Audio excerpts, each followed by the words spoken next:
Domantas Sabonis is the most disrespected star in the NBA.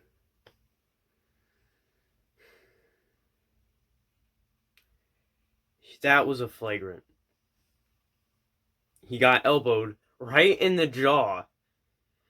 And no, not a flagrant, just an offensive foul. Are you smoking crack?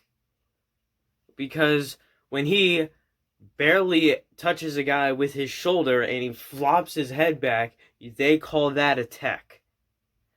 But Sabonis gets elbowed in the jaw. Like, he didn't flop or anything. He actually got elbowed in the jaw. And that's not a tech. Not even not a technical. A flagrant. It's not even a flagrant one. Who in the... Are just all the refs passing around the crack pipe? Because that's really what it seems like. Dear Lord. It's just... sad. It wasn't even all the refs' fault this game. Actually, we had a large free throw differential between us and the Knicks. But I know people are going to bring up the injuries. Malcolm Brogdon, Caris LeVert, T.J. Warren. What could we have used this game? 3-point shooting. Who brings the 3-point shooting? T.J. Warren and Caris LeVert. Who is injured? T.J. Warren and Caris LeVert. And Malcolm Brogdon would bring good ball handling, and maybe T.J. McConnell could actually, sit on the bench for a little bit, as opposed to playing most of the game, and almost having a triple-double. In fact, he might have even had a triple-double. I know some people are going to blame TJ for that turnover. He played over 40 minutes. Over 40 minutes of having the most hustle out of anybody. Like, it's not like he stopped playing his type of basketball once he got tired. He continued, dive for balls, try to steal, be gritty. He did that for 46 minutes. You can't expect him to play the exact same at 10 minutes. You can't expect him to play the same as when he's only played 10 minutes to when he's played 46. Dear Lord. Edmund Sumner, he's a beast. But Aaron Holiday had a pretty good game today, though, so...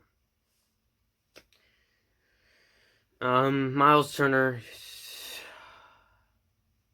again, Miles, usually I excuse your bad three-point shooting, because you usually hit the threes in the clutch. You didn't hit the threes when we needed you to. Come on. Make more threes. You played amazing on defense. But make more threes.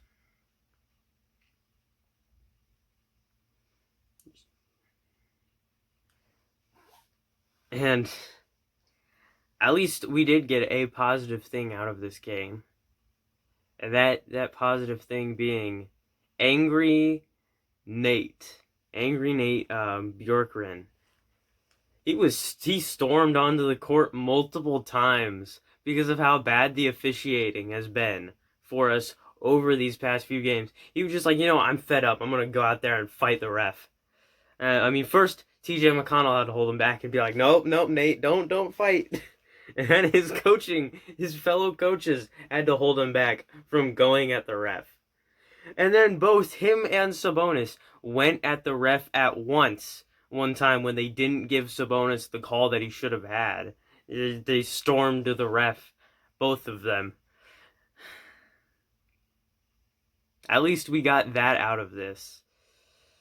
That's the one good thing that I can take away from this, is that Nate Bjorkgren is fired up, and he'll do anything to help his team win. I think that's very valuable in a coach, because it shows, as a player, I like to see, that my coach would put himself on the line like how I would put myself on the line. I would like to see him be fired up and, ready to go. And he's willing to argue with refs and defend me as a player.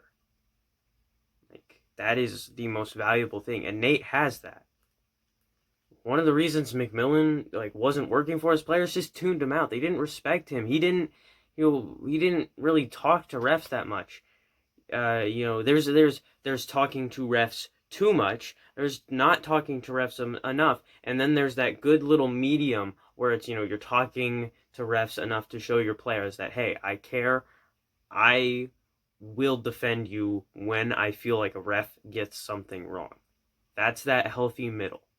And Nate has found that. McMillan, he was in the low.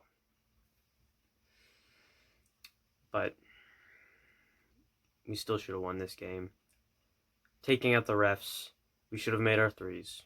Taking out the injuries, we still need to make our threes.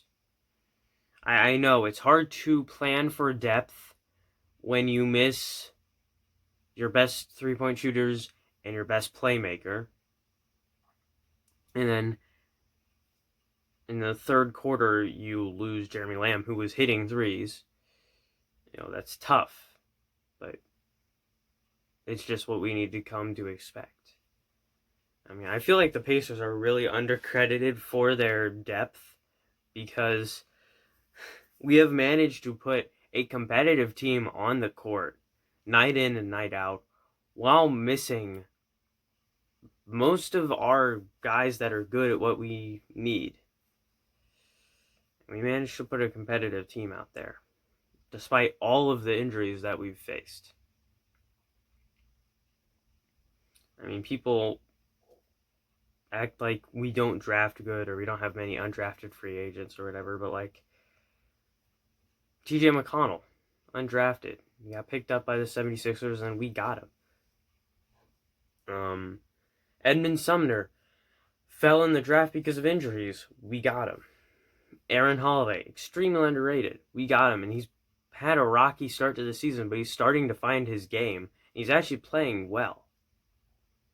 Domantas Sabonis.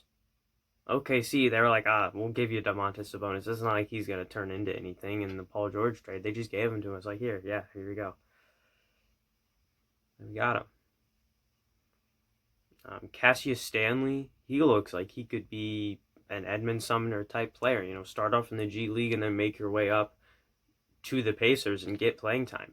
Goga Batadze looks like an amazing defensive prospect and can have a good inside presence on offense.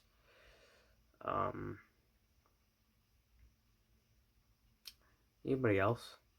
I mean, Miles Turner, but I guess you could say him and Aaron Holiday, both of them were really undervalued, and we found value in them.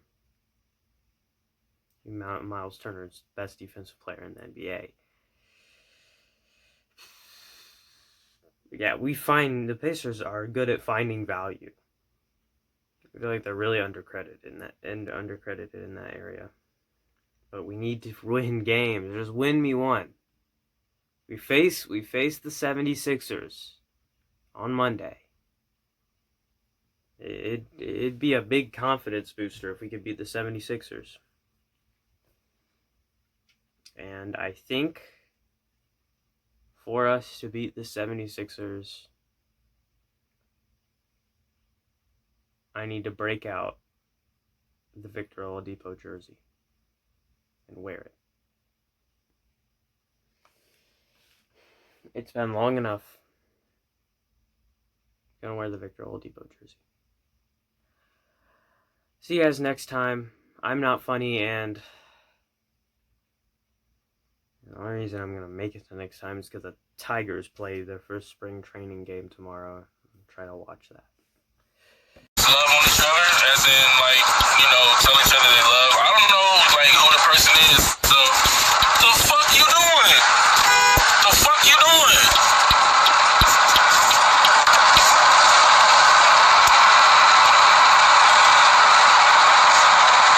Dumbass.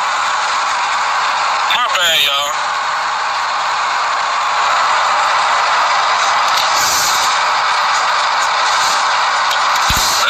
pissed me off.